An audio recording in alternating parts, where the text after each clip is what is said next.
बिस्मिल्लाहिर्रहमानिर्रहीम। अस्सलाम वालेकुम नाज़रीन इकराम, आप देख रहे हैं मेरा फ़ेसबुक और यूट्यूब चैनल और मैं हूं आपका मेज़बान मोहम्मद लतीफ़ आवान।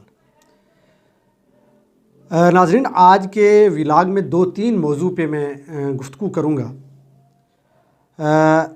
नंबर वन, गुज़श्ता रोज़ मुस्लिम लीग नून ने अपनी इंतखाबी मुहिम का बाकायदा आगाज़ किया और जलसा कहाँ किया?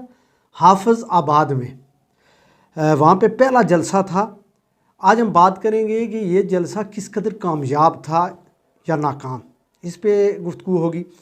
और उसके साथ साथ पीटीआई ने सिंध और केपी में बड़े कामयाब कन्वेंशन किए और वहाँ पीटीआई बड़ी मुतहर्रिक नज़र आई। शेर अफजल मरवत के जो जलसे थे वहाँ उन्होंने वहाँ पीटीआई को बड़ा मुतहर्रिक किया और उसके बाद में एक नोटिफिकेशन पार्टी की तरफ से भेजा गया कि आप वापस आ जाएं, तो वो फौरी वापस आ गए। इस पे भी बात होगी। और आखिर पे सोशल मीडिया पे अदलिया मुखालिफ प्रोपोगंडे के ख़िलाफ़ एक जीआईटी बनी है। हुकूमत ने एक जीआईटी बनाई है और वो जीआईटी जो है वो अपनी फाइंडिंग देगी कि वो कौन लोग हैं जो अदलिया मुखालिफ प्रोपोगंडा कर रहे हैं और उनको अगले दिनों में उनके ख़िलाफ़ क्रैक डाउन किया जाएगा, उनको उठाया जाएगा। ये वो तीन मौजू हैं जिस पे आज बात करेंगे। सबसे पहले बात करते हैं मुस्लिम लीग नून की इंतखाबी मुहिम और उसका पहला जलसा। नाजरीन, हाफिज़ आबाद ये एक स्टेडियम है। उस स्टेडियम में मुस्लिम लीग नून ने अपना पहला जलसा जो गुज़श्ता रोज़, जिसकी टाइमिंग थी दिन 12 बजे और 2 बजे तक जो है वो वहाँ लोग अभी तक उस जलसा गाह में पहुँच नहीं पाए थे। और वहाँ पे इमरान खान ने भी जलसा किया था। ये आपको पता होना चाहिए कि जब इमरान खान ने जलसा किया तो उस स्टेडियम के अंदर और बाहर इतनी बड़ी कारकुनों की तादाद थी, इतनी बड़ी आवाम थी कि अंदर स्टेडियम भी खचाखच भरा हुआ था और बाहर भी लोग कतार दर कतार, यानी इतनी बड़ी तादाद थी उस वक्त। जब इमरान खान ने हाफिज़ आबाद स्टेडियम में जलसा किया तो लोगों को वहाँ स्टेडियम के अंदर जाने के लिए जगह नहीं मिल रही थी, यानी तिल करने की जगह नहीं थी। और जब नून लीग ने कल जलसा किया तो उस स्टेडियम को भी आधा कर दिया, यानी पूरा स्टेडियम नहीं। देखे ना ये कितने सियाने लोग हैं। और उस स्टेडियम को आधा किया और वहाँ तकरीबन कमोबेश जो हमारे ज़राए कहते हैं कि 4 से 5 हज़ार चेयर लगाई, ताकि जब जमगट्ठा होगा लोगों का और जलसा बड़ा नज़र आएगा तो 5,000 चेयर लगा दी। और जब 2 से 3 बजे का टाइम, 3-4 बजे, और मियां मोहम्मद नवाज़ शरीफ जब लेट आए तो वो जो स्टेडियम था वो आधा जो है वो अभी तक भरा नहीं गया।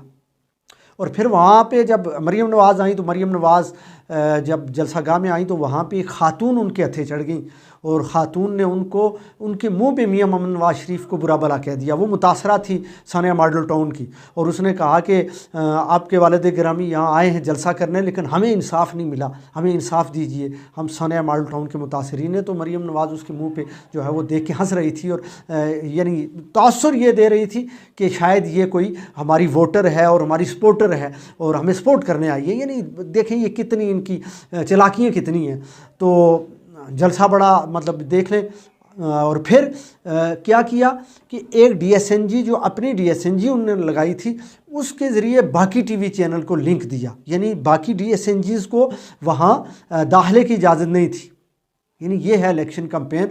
ये अपनी डीएसएनजी वो फोकस करेगी, वहाँ लोगों को वो ज़्यादा दिखाएगी और जो उनका एक तरीक़ाकार होता है सियासी जमातों का या नून लीग का, वो उस प्रोग्राम के तहत उन्होंने जो है वो एक डीएसएनजी हायर की हुई थी और वहाँ से उन्होंने बाकी चैनल को लिंक दिया कि आप ये दिखा सकते हैं। यानी जो कैलकुलेट, जिस तरह पीटीवी की जो डीएसएनजी सरकारी जो प्रोग्राम्स होते हैं उनमें जाती है तो उन्हीं से लिंक लिया जाता है बाकी टीवी चैनल, इसी तरह किया।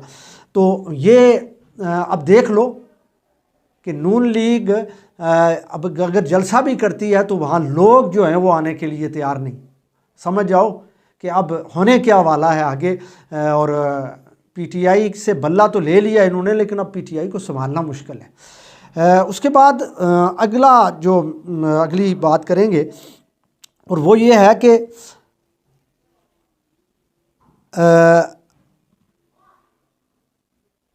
जो शेर अफजल मरवत हैं उनकी कल मुलाकात हुई और मुलाकात हुई बानी पीटीआई इमरान खान से, और उन्होंने कहा, शाबाश दी उन्होंने कहा वेल डन, तुम मेरे चीते हो, शेर हो तुम।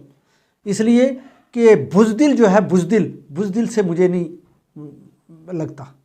आप मेरे शेर हो, आप चीते हो, जाओ और जाके आप जो है वो केपी में जहाँ अपना हलका है वहाँ भी जाके इलेक्शन कैंपेन करो। सिंध और केपी में दोनों सूबों में जाएं और आप जलसे करें। मेरी तरफ से आपको इजाज़त है, खुली छुट्टियाँ जाएं। वो किसी ने नोटिफिकेशन, उन्होंने कहा मुझे नोटिफिकेशन का पता ही नहीं। यानी ये देखें कि ऐसे ही नोटिफिकेशन जो है वो हवा में उड़ा दिए जाते हैं। और जब इमरान खान से मिले तो उन्होंने कहा किसने नोटिफिकेशन आपको भेजा, मुझे तो नहीं पता। उन्होंने कहा आप मेरे शेर हो, चीते हो, जाओ जाके इलेक्शन कैंपेन करो। तो शेर अफजल मरवत को उन्होंने वापस भेज दिया, बाहर आके उन्होंने फिर प्रेस कॉन्फ्रेंस भी की। उसके बाद बात करेंगे, कल हुकूमत ने एक JIT बनाई। जस्टिस कायद फायज़ ईसा ने हुकूमत को कहा कि देखें मेरे ख़िलाफ़ अदलिया मुखालिफ मुहिम, प्रोपोगंडा और अदलिया को बदनाम करने के लिए जो है सोशल मीडिया पे एक प्रोपोगंडा चल रहा है और एक हवा चल पड़ी है। जो पिछले दिन उन्होंने फ़ैसला दिया जो बल्ला वापसी का, तो उस पे जो है मेरे ख़िलाफ़ सोशल मीडिया पे एक कैंपेन चल रही है, तो आप उसके ख़िलाफ़ कोई जो है वो एक मेरी मदद करें।